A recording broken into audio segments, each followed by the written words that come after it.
ద్వారబంధం దర్వాజా చూసారా ఎంత పెద్దదిగా ఉందో. 10 ఇంచ్ విడ్త్ వెడల్పు అనేది 10 ఇంచ్ అనేది ఉంటుందండి. చాలా పెద్ద దర్వాజా ద్వారబంధం అని చెప్పుకోవచ్చు. ఇప్పుడు ఎక్కువగా ఇవే యూజ్ చేస్తున్నారు. హాయ్ అండి, అందరికీ నమస్తే. ఈ వీడియోలో వచ్చేసరికి 25 తక్కువ 4 సెంట్లు ఉండే ల్యాండ్ లో 35 అడుగులు వెడల్పు 46 అడుగులు పొడవుతోటి ఉండేటట్లు ఒక నార్త్ ఫేసింగ్ హౌస్ ని ఎలా డిజైన్ చేస్తున్నారు అనేది మీకు ఈ వీడియోలో తెలియజేయబోతున్నామండి. ఈ డబుల్ బెడ్రూమ్ హౌస్ కి సంబంధించిన వీడియోస్ అనేవి రెగ్యులర్ గా మన ఛానల్లో వస్తూ ఉంటాయి. ఫాలో అవ్వండి, మీకు ఖచ్చితంగా మీ ఇంటి నిర్మాణంలో ఈ వీడియోస్ అన్ని కూడా ఉపయోగపడతాయి. ఇక ఈ హౌస్ ని బిల్డ్ చేస్తున్న వారు వచ్చేసరికి వైవిఎస్ఎస్ కన్స్ట్రక్షన్ అండ్ డెవలపర్స్. వీరు చీరాల ఈ చుట్టుపక్కల ప్రాంతాల్లో ఎన్నో సంవత్సరాలుగా హౌస్ కన్స్ట్రక్షన్స్ అనేవి సొంతగా కట్టి వీరే సేల్ అనేది చేస్తూ ఉంటారు. ఇప్పుడు మీరు చూస్తున్న ఈ హౌస్ కూడా సేల్ కి అయితే ఉంటుంది. ఇంటి నిర్మాణం అనేది ఎలా చేస్తారనేది మీరు స్టార్టింగ్ టు ఎండింగ్ వరకు కూడా చూసుకోవచ్చండి. మీరు చూసుకొని మీకు ఇంట్రెస్ట్ ఉండి హౌస్ ని తీసుకోవాలనుకున్నట్లయితే, అది చీరాల ఈ చుట్టుపక్కల ప్రాంతాల్లో ఎవరైనా తీసుకోవాలనుకున్నట్లయితే, ఇప్పుడు చీరాల ఈ చుట్టుపక్కల ప్రాంతాలు అనేవి డే బై డే చాలా బాగా డెవలప్ అవుతున్నాయండి. ఇలాంటి టైంలో మీరు ఒక హౌస్ ని తీసుకోవడం అనేది ఈ ఏరియాలో చాలా కష్టంతో కూడుకున్న పని, అలాగే చాలా ఖర్చుతో కూడా కూడుకున్న పని అన్నమాట. రేట్లు అనేవి డే బై డే మనకి ఇంక్రీజ్ అవుతూనే ఉన్నాయండి. సో మీరు త్వరగా తీసుకున్నట్లయితే మీ ప్రాపర్టీ యొక్క వాల్యూ అనేది డబుల్ అవుతుంది. సో ఈ హౌస్ పట్ల ఎవరికైనా ఇంట్రెస్ట్ ఉన్నట్లయితే మీకు స్క్రీన్ మీద ఫోన్ నెంబర్ కూడా అయితే ఇస్తామండి. అక్కడ నుంచి చూసుకొని కాంటాక్ట్ అయితే అవ్వచ్చు. ఇక లేట్ చేయకుండా వీడియోలోకి అయితే వెళ్ళిపోదామండి. ప్రజెంట్ మీరు వచ్చేసరికి మనకి PCC plain concrete cement work అనేది చేసేసి ప్లింత్ బీమ్ కి రెడీ చేసేస్తున్నారండి. ఇది మొత్తం కూడా మనకి ప్లెయిన్ కాంక్రీట్ సిమెంట్ వర్క్ అంటారు. ఇది ఖచ్చితంగా ప్లింత్ బీమ్స్ కింద అయితే ఉండాలి. ఈ వర్క్ చాలా మంది చేసుకోరు, సైడ్ సెంటరింగ్ అనేది పెట్టేసి డైరెక్ట్ నేల మీద అయితే వేసేస్తూ ఉంటారు. అలా అయితే చేసుకోకూడదు. కింద మనకి ప్రొటెక్షన్ కోసం ఖచ్చితంగా పిసిసి వర్క్ కింద ఏదైతే చూస్తున్నారు 40 mm లావు కాంక్రీట్ ఉంటుంది కదా, ఆ కాంక్రీట్ అనేది వేసుకొని దానిపైన మనకి మామూలుగా సిమెంట్ ఇసుక కలిపిన మిక్సింగ్ అనేది వేసుకొని ఈ విధంగా పిసిసి వర్క్ అనేది చేసుకోవాలి. ఈ వర్క్ అనేది చేసి దారాలు అనేవి కొట్టిస్తారండి. ఆ దారాలు కొట్టిన దగ్గర మనకి మార్కింగ్ అంటారు అనమాట. ఆ మార్కింగ్ బట్టి మనకి దీని మీద మొత్తం రాడ్లు అనేవి మనకి కట్టడం అయితే జరుగుతుంది. ప్లింత్ బీమ్ కి సంబంధించి ఈ రాడ్లు అనేవి ఎలా కడుతున్నారు అనేది కూడా మీరు ఇక్కడ చూడవచ్చండి. పక్క పక్కన బీమ్స్ అనేవి వచ్చినాయండి. మనకి కాంపౌండ్ వాల్ అలాగే మనకి నార్మల్ గా హౌస్ వాల్ రెండు వస్తాయి కాబట్టి కలిపి కంబైన్ గా ఈ బీమ్ ని రన్ చేయడం జరుగుతుంది. అది చూడవచ్చు. అలాగే మనకి పిల్లర్స్ ఏవైతే ఉంటాయో పిల్లర్స్ దగ్గర 16 mm బార్స్ ను కూడా యూజ్ చేశారనమాట బీమ్స్ దగ్గర. ఇక పిల్లర్స్ విషయానికి వచ్చినట్లయితే పిల్లర్స్ అన్నిటి కూడా 12 mm బార్స్ అనేవి యూజ్ చేసి 9 x ఫీట్ సైజ్ వచ్చేటట్లు మనకి పిల్లర్స్ అయితే మొత్తం తీసుకోవడం జరిగింది అనమాట హౌస్ కి సంబంధించి. ఇక నెక్స్ట్ రాడ్లన్నీ కట్టేసిన తర్వాత పూర్తయిన తర్వాత మరుసటి వర్క్ అనేది మనకి సెంటరింగ్ అనేది పెట్టేస్తారండి. అంటే మనకి ఐరన్ డబ్బాలు ఏవైతే ఉంటాయో ఐరన్ డబ్బాలు అనేవి మనం బీమ్స్ అనేవి ఎక్కడెక్కడ పోస్తామో ఈ విధంగా బీమ్స్ దగ్గర మొత్తం కూడా మనకి సెంటరింగ్ అనేది పెడతారనమాట. సో ఇది మనకి సెంటరింగ్ పెట్టే విధానం. అయితే సెంటరింగ్ కూడా మీరు గమనించినట్లయితే ప్రాపర్ గా మనకి ఎక్కడ వంకలు అనేవి అంటే వంకర్లో వచ్చి కొంచెం అటు ఇటుగా ఉంటాయి అనమాట. సో అలాంటిది ఏది లేకుండా చక్కగా మనకి ఏదైతే కింద దారాలు అనేవి కొట్టించారో వాటి ప్రకారమే ఎక్కడ బెండులు వంకర్లు అనేవి లేకుండా పర్ఫెక్ట్ గా మనకి సెంటరింగ్ అనేది పెట్టడం అయితే జరిగింది. సో ఇది మొత్తం కూడా మనకి సెంటరింగ్ అనేది పెట్టేసిన తర్వాత ఇక ఆటోమేటిక్ గా ఇది మొత్తం కూడా కాంక్రీట్ తోటి భీమ్ ని నింపేయటమే. ఆల్రెడీ భీమ్ పోసే వాళ్ళు వచ్చారు, వాళ్ళ పాటికి వాళ్ళు వర్క్ అనేది వేసేస్తున్నారు అనమాట. కాంక్రీట్ ఇవన్నీ కూడా మనకి మిల్లర్ అనేవి పెట్టుకొని లోడ్ అనేవి వేసేసి ఆ వర్క్ అనేది ఒక పక్క నుంచి స్టార్ట్ అయిపోయింది. అది కూడా మీరు క్లియర్ గా అయితే చూడవచ్చు. సిమెంట్ కూడా మనకి రామ్కో క్రేట్ సిమెంట్ అనేది ఉంటుంది కదా, సో ఆ రామ్కో క్రేట్ సిమెంట్ ని ఇక్కడ యూజ్ చేయడం అయితే జరుగుతుంది భీమ్ మొత్తం వేయడానికి. మనకి ఏదైతే ఆర్సీసీ వర్క్స్ ఉంటాయో వాటికి సంబంధించి అవన్నీ కూడా మీరు క్లియర్ గా అయితే అబ్జర్వ్ చేయవచ్చండి.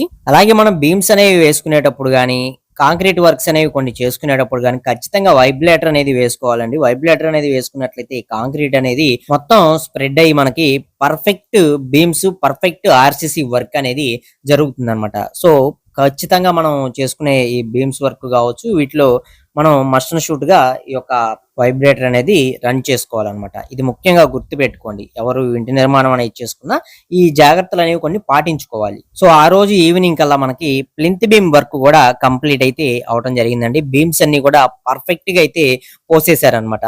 బీమ్స్ ఎలా వచ్చినాయి, మనం ఇందాక వైబ్రేటర్ అనేది వేసుకున్నాం కదా, ఆ వైబ్రేటర్ అనేది వేసుకోవడం వల్ల బీమ్స్ కి చాలా చాలా బెనిఫిట్ అనేది జరుగుతుంది. మీకు ఇక్కడ ఇక్కడ చూపిస్తున్నాను చూడండి. ఎక్కడా కూడా చిన్న హోల్స్ రావటం గానీ మనకి కాంక్రీట్ అనేది సరిగ్గా వెళ్లకుండా హోల్స్ లాగా వచ్చి అటువంటి ప్రాబ్లం ఏమీ లేకుండా ఎంత పర్ఫెక్ట్ గా ఈ యొక్క బీమ్స్ అనేవి వచ్చాయో మీరు ఇక్కడ క్లియర్ గా అయితే అబ్జర్వ్ చేయవచ్చు అనమాట. సో వైబ్రేటర్ అనేది సరిగ్గా యూజ్ చేసినట్లయితే మనకి ఈ విధమైన అవుట్పుట్ అనేది రావడం జరుగుతుంది. ముఖ్యంగా గుర్తుపెట్టుకోండి. ఇక నెక్స్ట్ మనకి బీమ్ పైన బాక్సులు, పిల్లర్ బాక్సులు అనేవి వేయడం కోసం మళ్ళీ బాక్సులు అనేవి తెప్పించడం జరిగిందండి. ఇవన్నీ కూడా మనకి ఆటోలోంచి మనకి అన్లోడ్ చేస్తున్నారు. అవి కూడా చూసుకోవచ్చు. బీమ్స్ ఐరన్ మొత్తం కూడా తీసేసి మనకి స్టార్టర్స్ కూడా వేసి పెట్టడం జరిగింది. సో ఈ బాక్సులు అనేవి మనకి స్టార్టర్స్ వేసిన తర్వాత వాటి పైన పర్ఫెక్ట్ గా ఫిట్టింగ్ అనేది చేసేస్తారనమాట. బాక్సులు అనేవి తర్వాత ఈజీగా తీసుకోవడానికి వాటికి సంబంధించిన ఆయిల్ ఇలాంటివన్నీ కూడా పెట్టడం అయితే జరుగుతుంది. ప్రాపర్ గా ఇప్పుడు మీరు చూస్తున్నారు కదా, ఇది మనకి ఫైనల్ గా బీమ్ అనేది పూర్తయిన తర్వాత మనకు వచ్చిన లెవెల్ అయితే బాక్స్ అనేవి ఫిట్టింగ్ చేసుకొని ఆల్మోస్ట్ మనకి బాక్స్ అన్నిటిలో కూడా మనకి కాంక్రీట్ అనేది నింపడం అయితే జరుగుతుంది. సో అదే రోజు ఈవినింగ్ కల్లా మనకి పర్ఫెక్ట్ గా బాక్సులు, పిల్లర్ బాక్సులు అన్ని కూడా వేసేయడం జరిగింది. టోటల్ గా 12 పిల్లర్ బాక్సులు అనమాట. మొత్తం కూడా పోసేసారు. ఇక్కడ మీరు క్లియర్ గా అయితే చూసుకోవచ్చండి. ఇక ఈ బాక్సులు అనేవి మనకి మరుసటి రోజునే ఊడ తీస్తారనమాట. పర్ఫెక్ట్ లెవెల్ కు వచ్చేటట్లు, అలాగే కవరింగ్ బ్లాక్స్ అనేవి యూజ్ చేసి కవరింగ్ కూడా కరెక్ట్ గా ఉండేటట్లు మొత్తం బాక్సులు అనేవి పోసేయడం అయితే జరిగింది. మొత్తం కూడా మీరు క్లియర్ గా అయితే చూడవచ్చు. ఆ మరుసటి రోజుకి నెక్స్ట్ డేకి వచ్చేసరికి మొత్తం పిల్లర్ బాక్సులు ఏవైతే పోసారో అవన్నీ కూడా ఊడ తీసి బాక్సులు అనేవి పైకి అయితే పెట్టుకోవడం జరిగిందండి. కింద బాక్సులు అనేవి నిన్న కంప్లీట్ చేశారు కాబట్టి ఇప్పుడు పై బాక్సులు అనేవి మనకి కంప్లీట్ అనేది చేయడం జరుగుతుంది. మనకి గ్రౌండ్ లో వేసిన అంత స్పీడ్ గా పైకి వెళ్లే కొద్దీ వర్క్ అనేది లేట్ అవుతుందండి. సో ఇది కొంచెం లేట్ గానే వర్క్ అనేది జరుగుతుంది అనమాట. సో ఇప్పుడు మనకి ఆల్మోస్ట్ పైన ఉండే బాక్సులు కూడా పెట్టుకొని ఒక పక్క నుంచి కాంక్రీట్ ఇవన్నీ కూడా మిక్సింగ్ అనేది చేసుకుంటున్నారు. ఇక ఈ వర్క్ అనేది మొదలు పెట్టడమే లేటు. దీని తర్వాత రోజుకి వచ్చేసరికి ఆల్మోస్ట్ మనకి కట్టుబడికి సంబంధించిన వర్క్ కూడా స్టార్ట్ అయిపోయింది. పైన బాక్సులు అన్ని కూడా కంప్లీట్ అయిపోయినాయి. మొత్తం 12 బాక్సులు అనేవి పైన మొత్తం కూడా పోసేయడం జరిగింది. మొదటి రోజు కొన్ని పోసారు, తర్వాత రోజు మిగతావన్నీ కూడా పోయటం అయితే జరిగిందండి. బాక్సులు అన్ని కూడా కంప్లీట్ అయితే అయిపోయినాయి అనమాట. ఏది మనకి దర్వాజా లెవెల్ ఏదైతే ఉంటుందో, అంటే లెంట్లు అనేది వేస్తాం కదా, ఆ లెంట్ల హైట్ వరకు కూడా మొత్తం బాక్సులు అనేవి పోసేశారు. కట్టుబడికి సంబంధించిన బ్రిక్స్ అనేవి వచ్చినాయి. ఆ బ్రిక్స్ అనేవి పెట్టేసుకుని మనకి మరి బేస్మెంట్ లెవెల్ అనేది ఎక్కడ దాకా వస్తుందో ఆ హైట్ వరకు కూడా మొత్తం గోడలు అనేవి కట్టడం అయితే జరుగుతుంది. బ్యాక్ సైడ్ 2 గోడలు అనేవి కట్టేశారండి.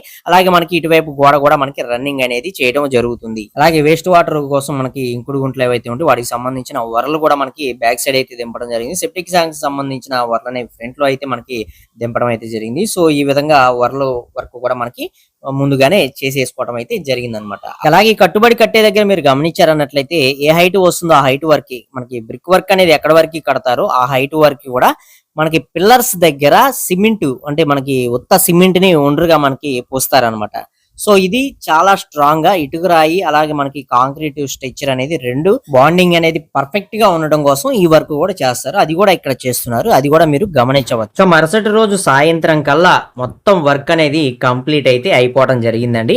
మనకి ఏదైతే బేస్మెంట్ లెవెల్ అనేది ఉంటుందో ఆ బేస్మెంట్ లెవెల్ వరకు కూడా హౌస్ లోపల బయట మొత్తం కట్టుబడులు అనేవి పూర్తయితే అవడం జరిగింది. అవన్నీ మీరు ఇప్పుడు క్లియర్ గా అయితే చూడవచ్చు. ఇప్పుడు మీకు ఒక స్ట్రక్చర్ అనేది వచ్చేసింది అనమాట. ఇప్పుడు ఎక్కడ ఏ రూమ్ వస్తుంది ఏంటి, మనకి బాత్రూమ్స్ అనేవి ఎక్కడ వస్తున్నాయి, వీటికి సంబంధించిన ప్రాపర్ ఐడియా అనేది మీకు వచ్చేస్తుంది. తర్వాత బేస్మెంట్ లెవెల్ వరకు కూడా శాండ్ అనేది నింపుకున్న తర్వాత ద్వారబంధాలు, దర్వాజాలు ఏవైతే ఉంటాయో అవి మనకి ఫైనల్ గా దర్వాజాలు పెట్టే ముహూర్తం అనేది వచ్చేసింది. ముహూర్తం టయానికి కరెక్ట్ గా మెయిన్ దర్వాజా అనేది మనకి నిలబెట్టడం అయితే జరిగింది. అది కూడా మీరు చూడవచ్చు.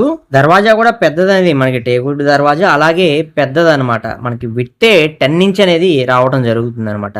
సో ఇలా ప్రాపర్ గా ఒక దర్వాజా అనేది పెట్టేసి ఫుల్ ఫ్లెచ్డ్ గా మనకి ఇంతవరకు కూడా మీరు ఏదైతే చూసారో ఇంతవరకు కూడా హౌస్ ని కంప్లీట్ అయితే చేయడం జరిగింది. సో ఇక్కడ నుంచి జరిగే ప్రాసెస్ నెక్స్ట్ వీడియోలో మనం తెలుసుకుందామండి. సో ఇంతవరకు వీడియో చూసి మీకు నచ్చింది, మీకు యూజ్ అవుతుంది మీ ఇంటి నిర్మాణంలో అని మీరు అనుకున్నట్లయితే తప్పకుండా ఒక లైక్ చేసి సపోర్ట్ చేయండి. అలాగే చీరాల చుట్టుపక్కల ప్రాంతాల్లో మీరు ఒక ఇల్లు అనేది తీసుకుంటున్నట్లయితే ఈ వీడియోని వారికి షేర్ చేయండి, వాళ్ళకి ఖచ్చితంగా యూజ్ అవుతుంది అనమాట. అలాగే మీరు పర్చేస్ చేయాలన్నా ఫోన్ నెంబర్ అనేది ఇక్కడ కనిపిస్తూ ఉంటుంది, చూసి కాంటాక్ట్ అయితే అవ్వచ్చు. వీడియో వస్తే లైక్ చేయండి, మరిన్ని వీడియోస్ కోసం ఛానల్ని సబ్స్క్రైబ్ చేసుకోండి.